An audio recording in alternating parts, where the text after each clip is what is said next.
Welcome back, everybody. Thanks for joining us again for another Game to Love podcast.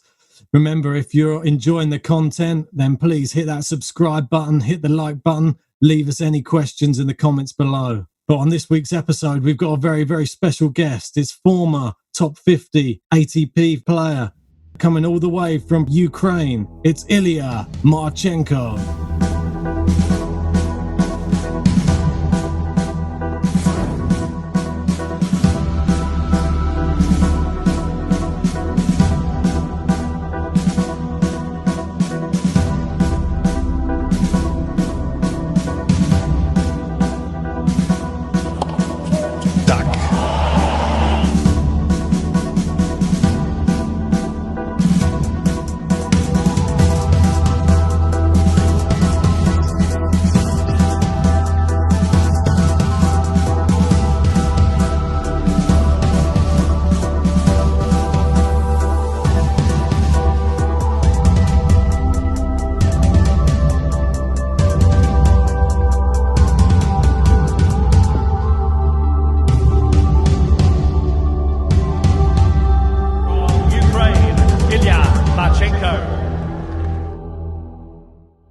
Super pleasure to have you on the Game to Love podcast, Illya. How has everything and life been for you in quarantine?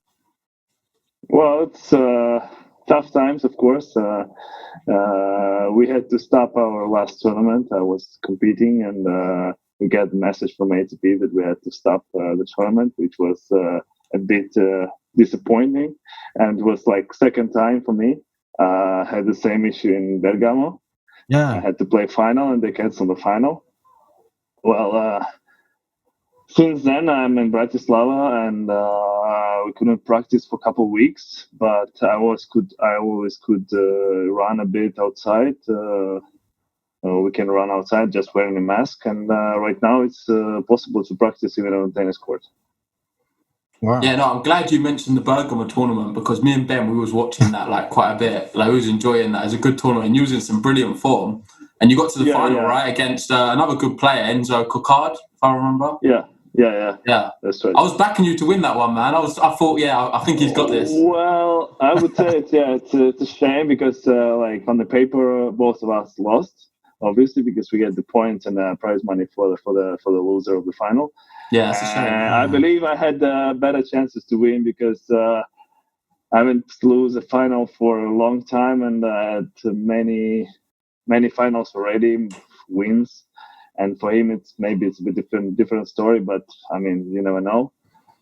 And yeah, I was in pretty good form before this thing happened. Yeah, you took another title, didn't you, back in October, which was over in Kazakhstan as well. So yeah, some really good form. I think that you would have taken him out, to be honest. I know that he was I was really tired, so I had really crazy match one day before. The guy was making drop shots like every game for sure. I think twice minimum. Wow. And it was a lot of running. I was cramping at the end, and at my age, it's very difficult to recover. You're still young. You got so many years left. Yeah. Definitely. No, definitely. I was wanted to check on. Obviously, there's not too many Ukrainian tennis players out there that are household names. I think you're probably the biggest one that comes to mind. I know there's Sergei Stakhovsky, and Dogopol. Yeah, Dogopol for sure. Top 20. In the current climate of the world, who's playing at the moment? I mean, so yeah, Stako is still higher than me anyway. Yeah, only a little bit. I think 50 positions or something. I'm not sure about. In the form you're in, you could have made that. Recently, I had better results, but I mean, he was always number one in our team. Yeah, I wanted to check in the Ukraine, what sort of youth systems and stuff like that do they have going on? Is it quite low on the key of priorities for sport in Ukraine, or is it? It seems like Russia definitely have it right at the moment in terms of there's so many young players in Russia coming through. Well, Russia is a bigger country. It's the first thing, and second thing is the players they have right now, they were not actually raised in Russia. They were not practicing much in Russia. So, I mean, they were practicing abroad. So I think that is the key reason why they have so many players right now. And apart from that, I mean, I cannot say more about Russia because I don't know. But in Ukraine, the sport is really tough right now. We are in crisis all the time. We have this war going on in the east, and the people have much more different problems, and sport is it's not a priority in any case, and it takes a lot of money, and which Ukrainian people don't have. Yeah, it's a shame because I feel like sport is one of the things for any crisis you should have sport because it helps everyone. Yeah, but we have a lot of female players in tennis. Oh yeah, which for sure, we are one of the strongest nations out there in female tennis, and I don't know the reason why we have so many, but women's tennis need less investments. That's what I think. And the outcome, the results come in earlier than in men's tennis. So sponsors don't need that much patience, I would say.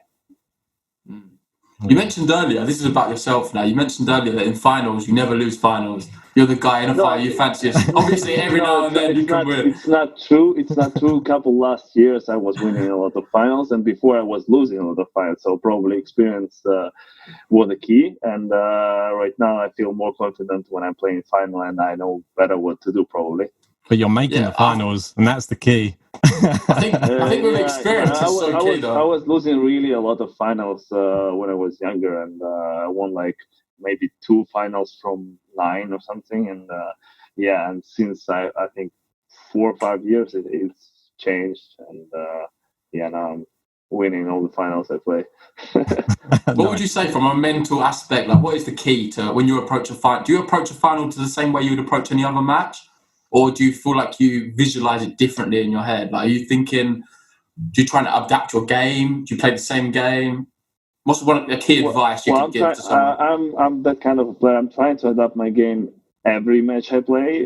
Differently, depends on the opponent, to use my strategies and tactics.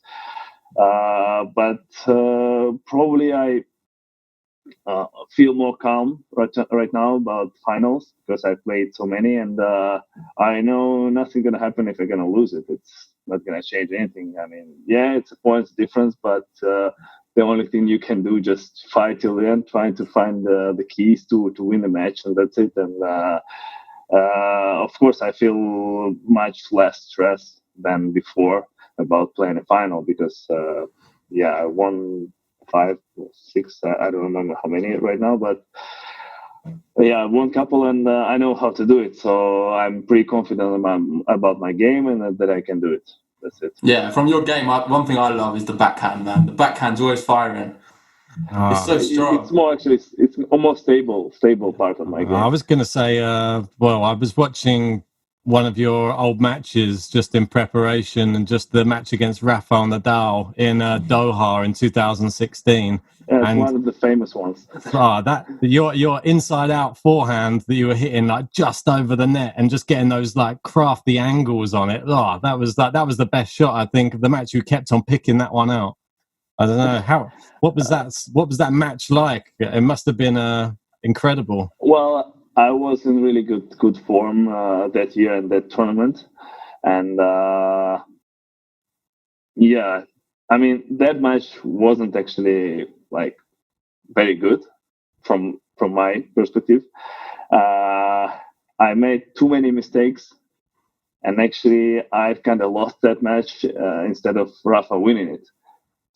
I was kind of surprised that he played that slow, but it might be that it was his tactics, because against me it's actually a good thing to play slower, higher, and with his forehand he was spinning out me outside of the court, and I mean he had that match under control.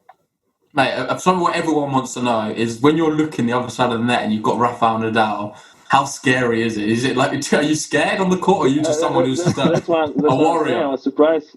That's why I'm saying I was surprised he played that slow. But I mean, it wasn't his best year, obviously, as well. But yeah, I was actually expecting much more from that forehand, but he was spinning it really high, and lefty was tough to adapt, and it was kind of one of those matches. I was a bit hectic, and that's why I made so many mistakes. I've heard that. Well, sorry, I don't know. I don't know if it was. It was different level.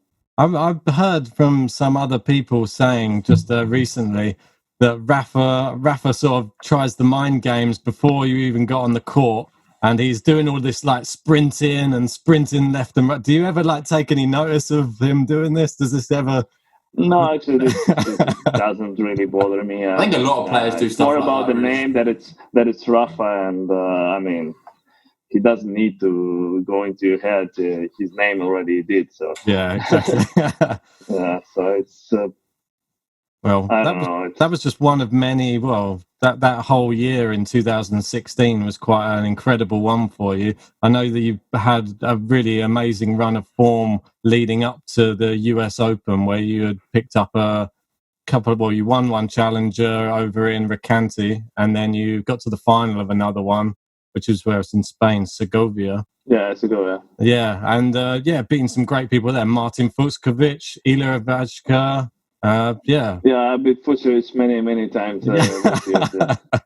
Yeah, he's an incredible player as well. So what a great scalp to have on. Yeah, we're big fans of Martin. We love his game. Like, we watch a lot of him. Yeah, I played him Davis Cup a couple of months ago on clay court. He completely destroyed. He's so athletic, isn't he? Well, he was doing all the right things. I didn't have any chances. Oh, okay, fair enough. But actually that year it was, I think it was 10 losses in a row or something. And after that, I won that Recanati Challenger and Segovia. So I had like 10 losses in a row and then like 9 wins in a row or something like this. Or 10 wins in a row, including Davis Cup. Or no, 9 wins because I lost. So it was like roller coaster. And after that good run in Doha, I lost first round in Australian Open against local wildcard. So, and then after Segovia, I went to Olympic Games. I lost there, and after that I got sick. I was coming to US Open after sickness. So yeah, I was not expecting really good result there, and I was really happy that I had to play only like evening matches. Because perfect. It's very humid. It's very difficult for me with humidity, but it was not that hot during the evening sessions, and it helped me a bit. You had some great wins there, though. You beat was it Dodig? I don't know if that's the correct. Yeah, it was Dodig, Jumhur, Kyrgios, and I lost to Wawrinka. Kyrgios as well. Good, that's a big name. And it's so incredible just hearing all of this, all these names, people you play with. He retired during the match, but. But I was leading. Hip injury or something I read, but I don't know. Was he just losing and just gave up because he knew you were going to beat him? He probably had some issues. I'm not going to say that he didn't, but during the game it was one amazing rally. You probably saw it on YouTube. On Instagram. I'll check it out for sure. Yeah, it's coming all the time. It was unbelievable rally, and I thought I'd done everything, and the last shot he jumps, like he dives on a drop shot and makes like drop. Yeah, I have seen this. Yeah, for sure you have seen it because it's unbelievable. Yeah, and actually since that point the game turned around. So he won that point, but he gave everything he had, and I won that game. I broke him. And that was a turning point. It's funny that he won actually that point. I was thinking amazing. The next round, you're up against Stan Wawrinka, the eventual winner of the whole tournament, and he was down. You were. Evans. He exactly. Almost lost to Evans. I was really disappointed that he won. I mean, I could have. Evans could beat me easily, but it's still better draw. but in that match against Wawrinka, though, in the third set was incredible. Like you were 5-3 down in the third set, and then you came back and won the third set. Yeah, somehow I've stolen it. I don't know. I don't know what happened there. And, in the fourth set, during the changeover, I had in my mind like, okay, I feel like I'm better during the rallies right now, so I'm gonna push harder. I'm gonna win it. Since then, since this thought, I haven't won a game. It was not correct. It looks like you were really forcing him to like make a lot of errors on his forehand, though. He was just he was hitting a lot long, and he was hitting them wide and stuff. Well, that's what I do. I make. That's the Marchenko effect, Ben. Come on, respect this guy. He does that. I'm just running, fighting, and if people want to make a winner, they need to play closer to the lines. Exactly. Yeah. And in theory, he beat Djokovic in the final in 4 sets as well. So you did as well as Djokovic against Wawrinka. Well, if we take this approach, I'm better than anyone in this world because at some point someone beats someone, and it's pretty easy. Exactly, it's tennis maths. I beat Kyrgios. Kyrgios beat Nadal, and I mean. Nadal beat Federer, Djokovic, everyone. Tennis is always like that. It's up in the air, like anyone beat you in tennis. Yeah, you cannot compare. But what I want to ask you, why we've got you, because you're so experienced in the world of tennis, you've been around for a while, you've played so many different tournaments. I want to know about the whole booking of like different events and tournaments. Like, how does it actually work because from a fan's perspective, I find it a bit confusing sometimes. Obviously, it's not just done on rankings. Like, if there's a challenger event coming up, how does it work in you booking that tournament to play? What do you mean, book? Like enter the tournament. Yeah, we have player zone, and we enter through player zone. That's it. Oh, okay. If you get in, we have lists, and we can see if you get in or not. That's it. Okay, it's very simple. Everything is online right now, so it's easy. How easy is it?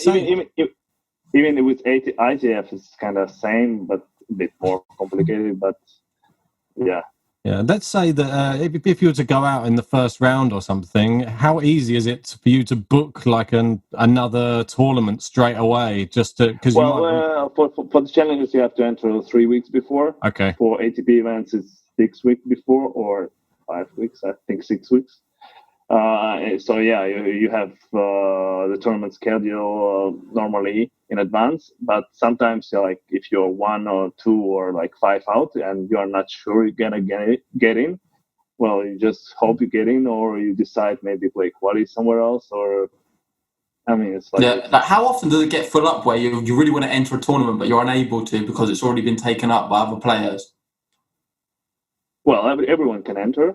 It's just by ranking who gets in. Got you. I mean, we have deadline like I think it's it's Monday 6 p.m. and everyone can enter, and then the list by ranking. That's it. Okay, got you. Perfect. That's what I thought. I thought it was like that. I thought it was maybe more complicated because from our perspective, we never really see that.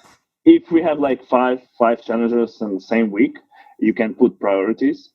If you're not getting into your first priority, you get into second one and you stay there.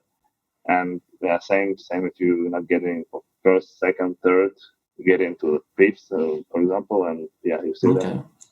Yeah, and they try to avoid a lot of like costs and but. So, and what's one of your favourite sort of tournaments? I notice a lot of the time you like the hard court, so you play a lot on hard courts. But do you have a specific place you love going? Like one of your favourites?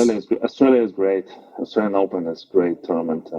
It's better and better every year. And I missed it last couple of years. And I'm really hoping I'm going to get in next year. 2021, mate. When tennis all comes back, you'll be there, maybe playing. Yeah. I mean, I have ranking. If it's gonna be frozen till January, I'm gonna get in. Well, actually, with my ranking, I was kind of safe to get into to 3 Grand Slams playing qualies this year. So yeah. And even if that Bergamo, if they let you win that one as well, maybe you might have pushed just in the top 200 as well. Even further, yeah. Oh no! Yeah, we recently had Noah Rubin. He came on and he was talking about. He obviously does behind the racket and a lot of stuff for players with mental health and stuff like that. He said he had some real dark days in tennis. I just wondered, like, have you had any like similar experiences in your career? Well, yeah, I mean, depressions. I mean, after losing, you want to stop. You want to, I don't know. It's kind of tough times, but personally, me, I got used to it, and right now I'm feeling much better after even tough losses, and I lost last year from I think 6-2, 5-1 in Wimbledon qualies against Balas. I mean, losing, I had too much points, and losing that match at that tournament, it's kind of tough. But I mean, right now I'm much more calm about it, and I know what to do next. And it's not about forgetting this match, but it's more about like learning something from it, so it's not gonna happen again. And yeah, but at the beginning of career, it's kind of tough because you have to get used to losing like almost every week, and thinking about money all the time, how to save, or I don't know. I had sponsorship, so I was kind of lucky about it, but still, I mean, so many things you have to control, even like flights, hotels, and everything. And for me, it was big amounts of money, and I mean, full of stress on top of your tennis matches. Of course. Before we talk about like the money in tennis, because that's definitely an issue me and Ben we've been talking about on different podcasts, like the distribution of prize money and stuff like that. I just want to touch on that Attila Balas match against yourself, because me and Ben did watch it, because we're actually big fans of yourself and Attila.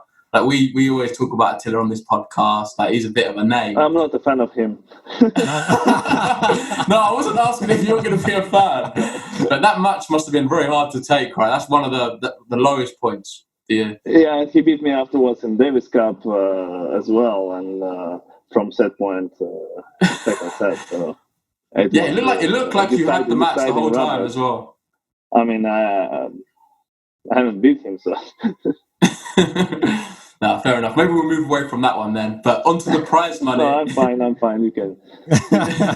Now, because we love Attila as well. That's all. I feel like we have to mention it on the podcast, don't we, Ben? Yeah, definitely. He's just one of those players that's sort of been rising through the ranks, and we just sort of been keeping an eye on him. And then he just started to just have a good spell in the last couple of years.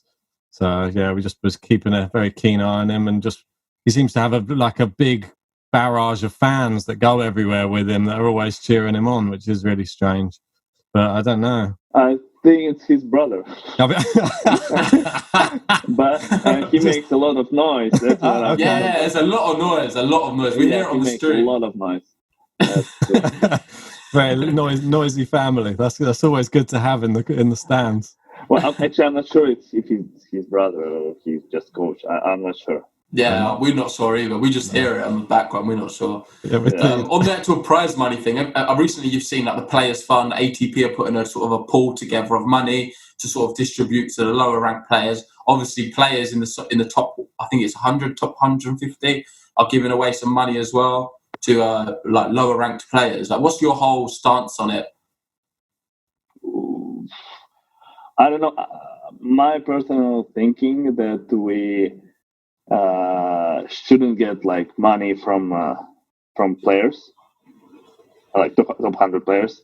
Okay. But we should get enough before, so we don't have this situation. Okay. I think that money distribution is not fair in tennis. Yeah. And I think we are getting not enough money from the tournaments as well. I completely agree. I think that you worded it perfectly as well. It's not necessarily players should be giving other players. I think the whole structure of the process. Guys who are there, they deserve the money. They earned every penny. I mean, I remember being told top 100, and if somebody would come and say you have to give like, I don't know, 5,000 to support the other guys, but like I mean, it's like I've been not many years in top 100. I was many years in minus playing tennis, so why should I share right now? I mean,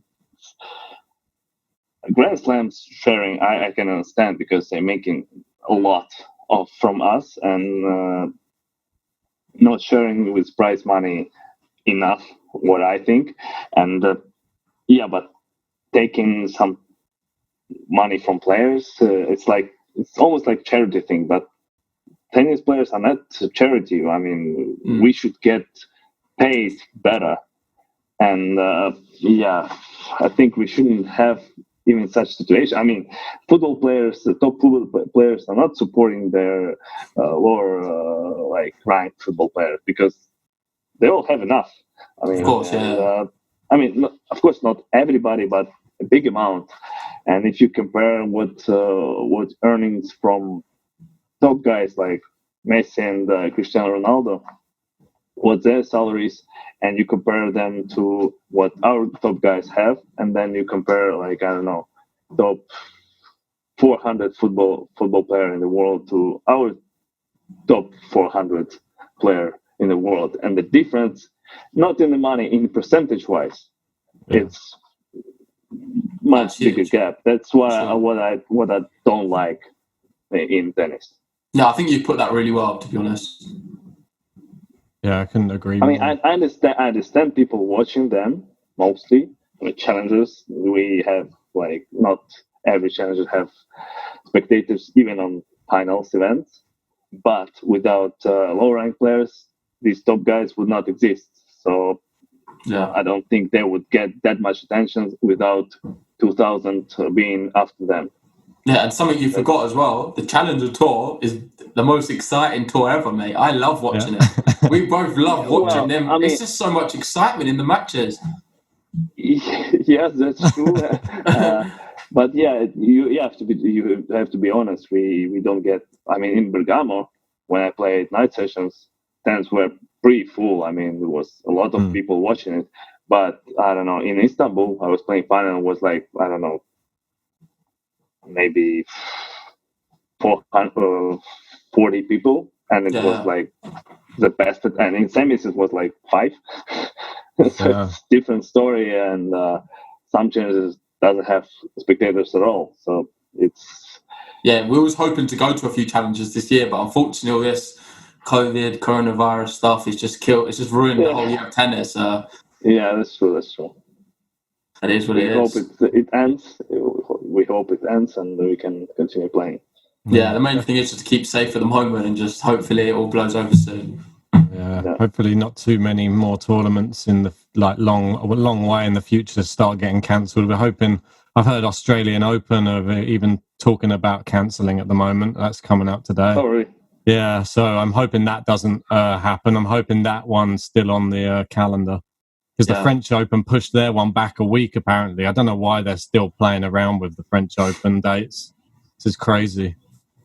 Because at the beginning it was their decision, and then ATP wasn't happy about it, that they took this decision on their own. And I think they started to understand that you cannot do it this way, and you should communicate and to find a solution together.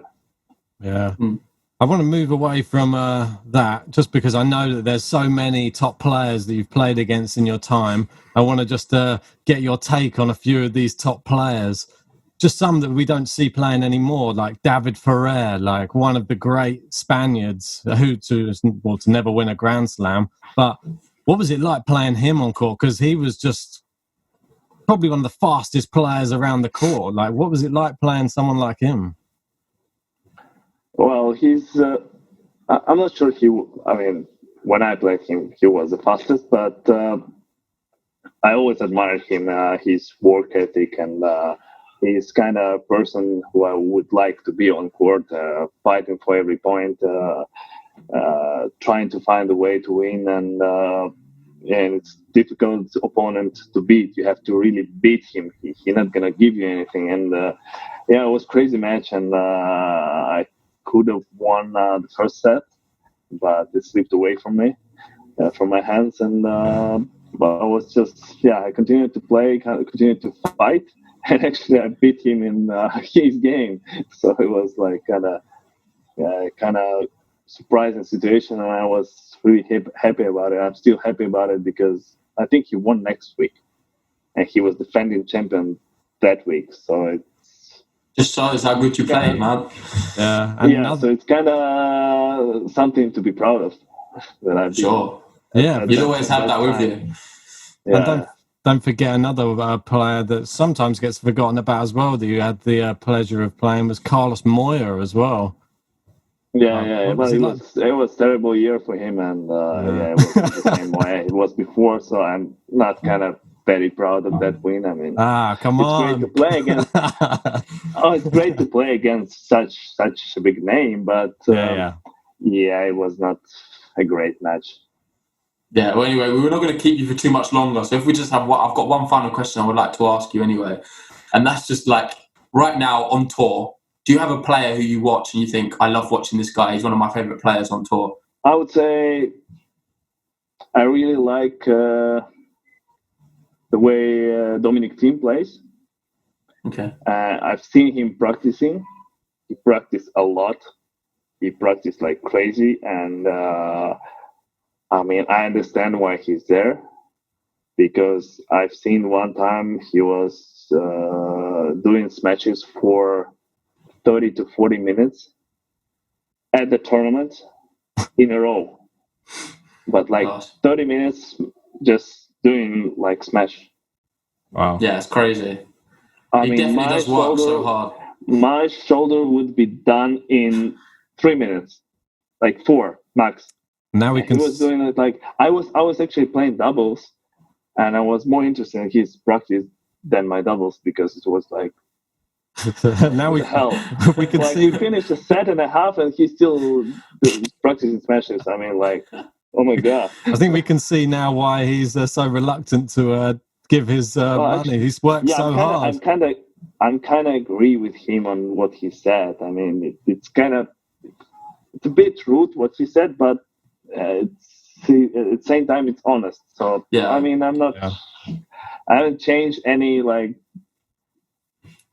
my thinking about him, like for sure. I haven't either. No. Yeah, I mean, he has a right to think so, and